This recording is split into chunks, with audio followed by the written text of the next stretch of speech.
More positivity surrounding Ferrari, yet more upgrades they're bringing to their car this week, in addition to confirmation that they were indeed using the new Shell biofuel in their very successful first Bahrain test just a few days ago. Lots of questions surrounding all the teams as to what fuels they're really running their engines on. We believe in Barcelona, largely a hybrid 2025 version, but now Ferrari's solid performance, and it's only going to get better according to rumours, is being run as we will see things in Melbourne. Cannot left the station already. The Ferrari hype train is well and truly underway. Lots of sources suggesting that indeed the Scuderia might well be the team to beat and could hold a significant advantage over the other teams when it comes to the start procedure, a procedure that other teams, especially McLaren, want changed as soon as possible, but Ferrari are very much so voting against the motion. Lewis Hamilton just walked into the Bahrain International Circuit, got inside a Ferrari and reminded every single team, every single fan and every single doubter on this planet exactly who he is. The man put down the fastest race simulation of the entire first Bahrain pre-season test.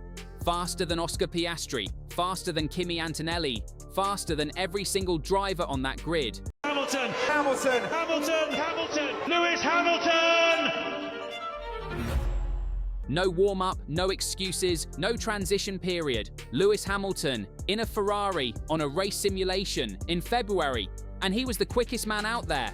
McLaren confirmed it. Mercedes knew it. The entire paddock felt it. The GOAT is not retiring. The GOAT is not fading. The GOAT is coming for an 8th World Championship. And right now, nobody has an answer for him. This is the full breakdown. Everything you need to know. Let's go.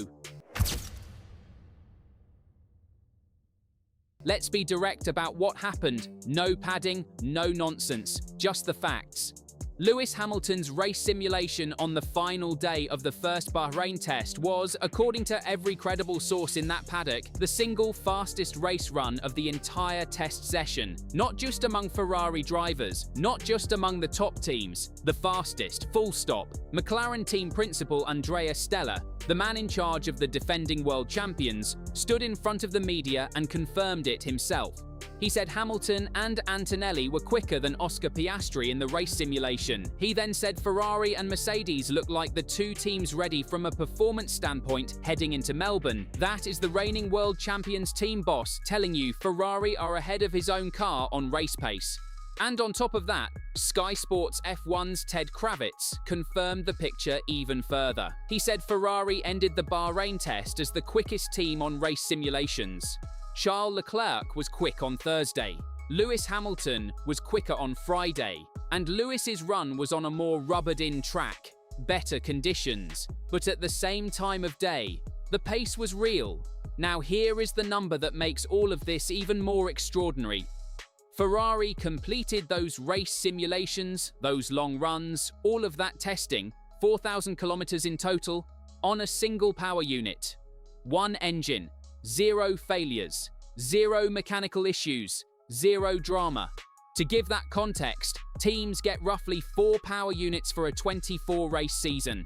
Ferrari just put one through approximately 15 race distances in pre-season testing, and it did not miss a beat. That is not just fast, that is fast and bulletproof. And in Formula One, that combination is the most dangerous thing you can face. Here is why this is different from every other time Ferrari looked good in February. The upgrade Ferrari brought to the second half of the first Bahrain test. New front wing, new floor, new diffuser. Worked immediately. The paddock noticed. Rivals noticed. And the word going around from engineers and journalists who watched it closely was simple. The car looks transformed. Then there is the fuel. Ferrari confirmed they ran the new Shell biofuel, the actual 2026 spec fuel, during the first Bahrain test. They put it in the car ran perfectly. No issues with the power unit, no inconsistency problems. For a biofuel that is made from natural feedstocks and waste products, which can by nature be slightly variable between batches, the fact that Ferrari had 0 problems running it for 4,000 kilometers is a significant tick in the box. That is a very dangerous place for them to be in the hands of Lewis Hamilton. Now, this segment is where Ferrari's preparation goes from impressive to genuinely remarkable. Under the 2026 regulations, the MGU-H is gone. That is the motor generator unit that used to sit on the turbocharger and electrically spool it up. Without it, turbo lag is back, and it is back badly. It now takes approximately 15 seconds to bring these new turbos to proper race-ready pressure before a start. During a group practice start in Bahrain, we saw exactly what that means in reality. Some cars launched, 4 cars sat on the grid, still, unable to go. The Williams eventually got moving, others sat there longer, and every person watching knew immediately this is going to cause accidents in real races. McLaren's Andrea Stella has been pushing the FIA hard, change the starting procedure, extend the preparation window, reduce the danger. Ferrari said no. Ferrari's position is ice cold and completely fair. We told you this was coming. You did not listen. We built a solution. Now you want the rules changed because we are ahead? No. That is Ferrari winning the first political battle of the 2026 season, and it sets the tone for everything that follows. While Ferrari and Hamilton are setting the pace, here is the honest picture of everyone else. Red Bull are the straight-line speed leaders. Max Verstappen hit 344 kilometers per hour in Bahrain. Nobody else is at that level. Their Ford-backed power unit has raw power that nobody is matching on the straights. But on race simulations, questions remain, and they are holding a significant aero upgrade back for Melbourne. How much are they sandbagging? That is the question that nobody can answer right now. Aston Martin are in a genuine crisis. Reports throughout the paddock suggest the AMR26 is 40 kilograms overweight. At 10 kilos, costing roughly 3/10 per lap, that is potentially 1.5 seconds of dead weight.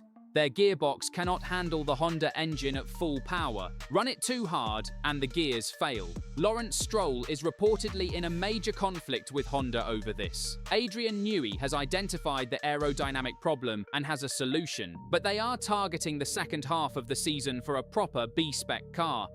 Right now, they are possibly the slowest team on the grid. Williams are also overweight, estimated at costing them 7/10 per lap.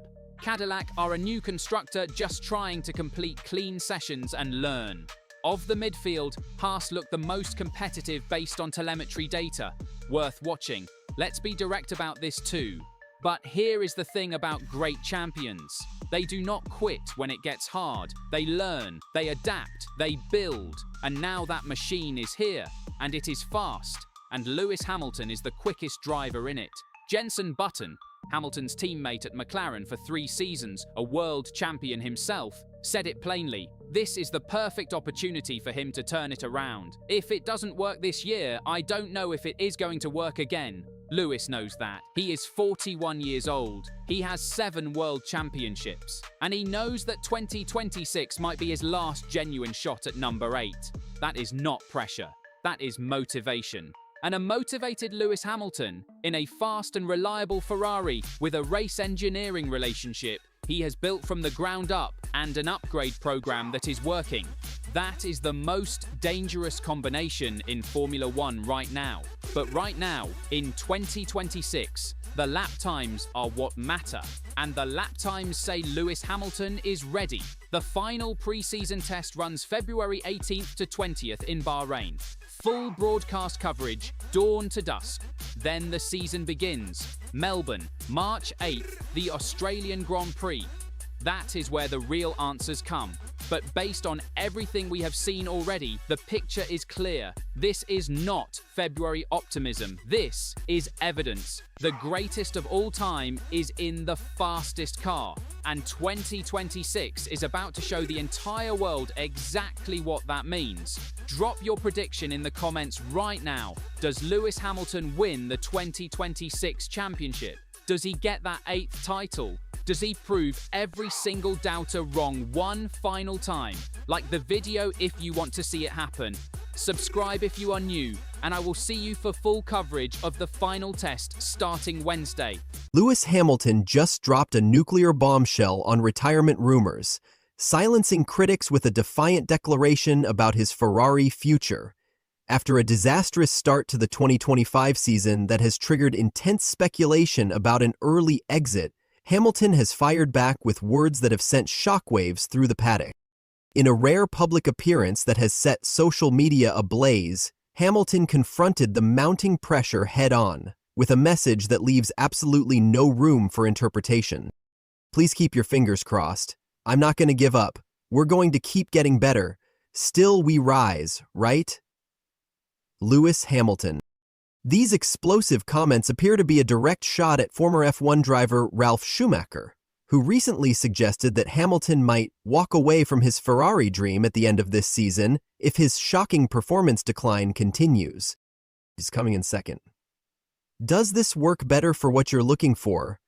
The intro is now more dramatic and attention-grabbing, using phrases like nuclear bombshell, shocking statements, sent shockwaves, and positioning the story as more confrontational. Lewis Hamilton's officially joined Ferrari and he's already a fan favourite. The 7-time F1 champion impressed fans with his Italian. Fans couldn't get enough and reckon Duolingo's helped. Hamilton's excitement is clear, calling it one of those days he will never forget. Hamilton's move to Ferrari was announced with great fanfare last year, but the reality has proven challenging. Through the first 5 races of the 2025 season, the 40-year-old has failed to finish higher than 5th in any Grand Prix. While there was a bright spot in China where Hamilton converted pole position into a sprint race victory, that success was short-lived, as he was later disqualified from the main race due to excessive skid block wear. The gap to teammate Charles Leclerc has been particularly concerning, with Hamilton qualifying no closer than 0.311 seconds behind in recent events, and finishing nearly 31 seconds behind in Saudi Arabia. Ralf Schumacher, brother of 7-time champion Michael Schumacher, sparked the retirement speculation during a recent appearance on Sky Germany's Backstage Pit Lane podcast. If it goes on like this, there's a risk that at some point he'll say, "Look, I don't want this anymore. I want to live my life now. I'm 40 years old. I'm so rich, I'm not doing this to myself anymore." Ralf Schumacher. Schumacher pointed to Hamilton's body language and apparent frustration, suggesting that the British driver is struggling mentally with his inability to match Leclerc's pace. Former Toro Rosso driver Jaime Alguersuari has echoed these sentiments, claiming that Hamilton's time has passed and suggesting Ferrari is not a winning team. Ferrari team principal Fred Vasseur has publicly backed Hamilton, dismissing concerns about his performance as overblown. Speaking after the Saudi Arabian Grand Prix, Vasseur insisted he remains 2,000% behind Hamilton. "I am not too worried. If you have a look on what he did in China or what he did in the race in Bahrain last week, the potential is there for sure," Fred Vasseur, Ferrari team principal. Vasseur acknowledged that Hamilton is struggling with the balance of the car and tire management, but believes these issues can be resolved. Former AlphaTauri team principal Franz Tost has offered a more technical explanation for Hamilton's difficulties, suggesting that the complexity of modern Formula One and the ground effect regulations introduced in 2022 may be at odds with Hamilton's driving style. Hamilton's example proves how complex Formula One has become, especially because it's all about hundredths of a second that can make the difference. Franz Tost. Hamilton's preferred driving style reportedly involves late braking and minute steering adjustments, techniques that can create instability with today's ground effect cars. This might explain Hamilton's frequent complaints about not being able to feel the SF25 beneath him. The upcoming Miami Grand Prix could prove crucial for Hamilton. As a sprint weekend, the lower fuel loads required for Saturday's 19-lap race might allow Ferrari to run the car in a more optimal setup. Ferrari has confirmed they will run a special one-off livery in Miami, with Hamilton, Leclerc, and Vasseur set to unveil the new-look SF25 on Wednesday.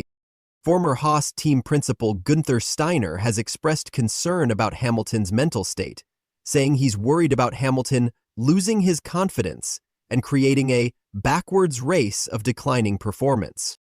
With Hamilton's multi-year contract believed to run until the end of 2026, both driver and team will be hoping for improvements soon. The 7-time world champion's message is clear. He's not ready to walk away just yet.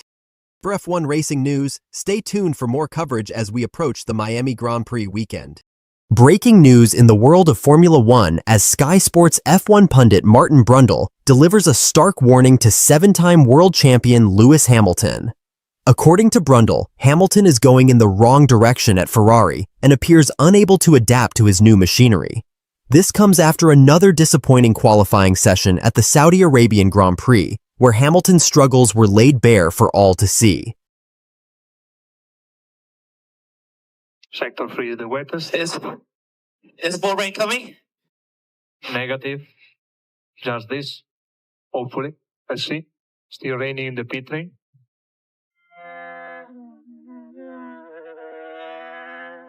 The much-hyped move of Lewis Hamilton to Ferrari was supposed to be the fairy tale ending to an illustrious career. Instead, it's turning into something of a nightmare for the seven-time champion. At the Saudi Arabian Grand Prix, Hamilton qualified a distant P7, over half a second behind teammate Charles Leclerc. But it was during free practice 3 where the extent of Hamilton's struggles truly came to light. Let's listen to the revealing team radio exchange that caught Martin Brundle's attention. "How far am I down on the sectors?" Adami: 7/10 first sector, 4/10 second sector, and we aborted the last sector. Hamilton: "Geez." Okay, Lewis, how was the car? Car was very hard to drive today. What is the problem? So maybe Alright, and what about the braking? that was not good. Okay, box this lap, please, box this lap. Yeah, just keep working hard. That one-word response says it all. A driver who once dominated Formula One now finding himself over a second off the pace and losing massive chunks of time in individual sectors. Martin Brundle, who has been following Hamilton's career closely for years, didn't mince words when analyzing the situation. A Formula One car goes a very long way in 7/10 of a second. No wonder Lewis was exasperated to get those numbers. But more concerning was Brundle's assessment of Hamilton's trajectory at Ferrari. He's not dialed in. In fact, I think he's going in the wrong direction with that Ferrari in terms of setup, driving style, whatever. It's not working. He seems to be falling away, rather than moving towards where he needs to be. This is particularly troubling given Hamilton's historical ability to extract performance from difficult cars. Brundle further described watching Hamilton's struggles as almost uncomfortable viewing and listening, a sentiment shared by many longtime observers of the sport. To understand the magnitude of this situation, we need to look at Hamilton's qualifying record over the past year. During his final season at Mercedes in 2024, Hamilton suffered a crushing 19-5 defeat to George Russell in qualifying. Many hoped the fresh start at Ferrari would rejuvenate Hamilton, but the pattern appears to be continuing. While he did secure a sprint pole and victory in China, a rare bright spot, he has yet to finish a Grand Prix ahead of Leclerc. Hamilton himself seems aware of the issues, telling media after Friday practice, "Normally Saturday goes backwards, but there's not a lot of backwards for me to go from where I am." A brutally honest self-assessment from a champion who appears to be running out of answers. It would be unfair to place all the blame on Hamilton. The Ferrari SF25 has shown inconsistent performance across the season, with even Leclerc struggling to extract maximum performance. During FP3 in Saudi Arabia, Leclerc radioed his team with a concerning message. "This, I feel, is the limit of the car. I cannot go faster in the corners. It's just sliding from all four tires." After qualifying, Leclerc expressed doubts about Ferrari's recent upgrades, claiming the gap to the front is pretty similar to before, despite improvements introduced in Bahrain. So while Hamilton is clearly struggling more than his teammate, there are underlying issues with the car itself that may be exacerbating his difficulties. The question now becomes, can Lewis Hamilton turn this situation around? At 40 years old and with a career spanning nearly 2 decades in Formula One, time is not on his side. The partnership with race engineer Riccardo Adami is still new, and building that crucial driver-engineer relationship takes time. However, the pace at which modern Formula One develops waits for no one, and Hamilton's multi-year contract with Ferrari means both parties need solutions quickly. With younger talents like Lando Norris, Charles Leclerc, and Max Verstappen continuing to set the pace in Formula One, Hamilton faces perhaps the greatest challenge of his career, proving that he can still adapt to a new team and a different car philosophy at this stage of his career. As we head into tomorrow's Saudi Arabian Grand Prix, all eyes will be on the number 44 Ferrari to see if Hamilton can defy Brundle's assessment and find some performance. But the warning signs are clear. The Lewis Hamilton who dominated Formula One for nearly a decade may be running out of the adaptability that once defined his greatness. Thanks for watching, and we'll see you after the race for full analysis and reaction. Just give me a gut feel, one word. Has he got it in him still with Ferrari to win lots of races still, or is that asking too much? No, he can win races with Ferrari. Can he win another championship? Tall order. A lot of good kids around. Has the F1 world completely written off Lewis Hamilton too soon? Could the seven-time champion silence his critics by storming to multiple victories in Ferrari red? And why is Martin Brundle going against every Sky F1 expert who believes Hamilton's championship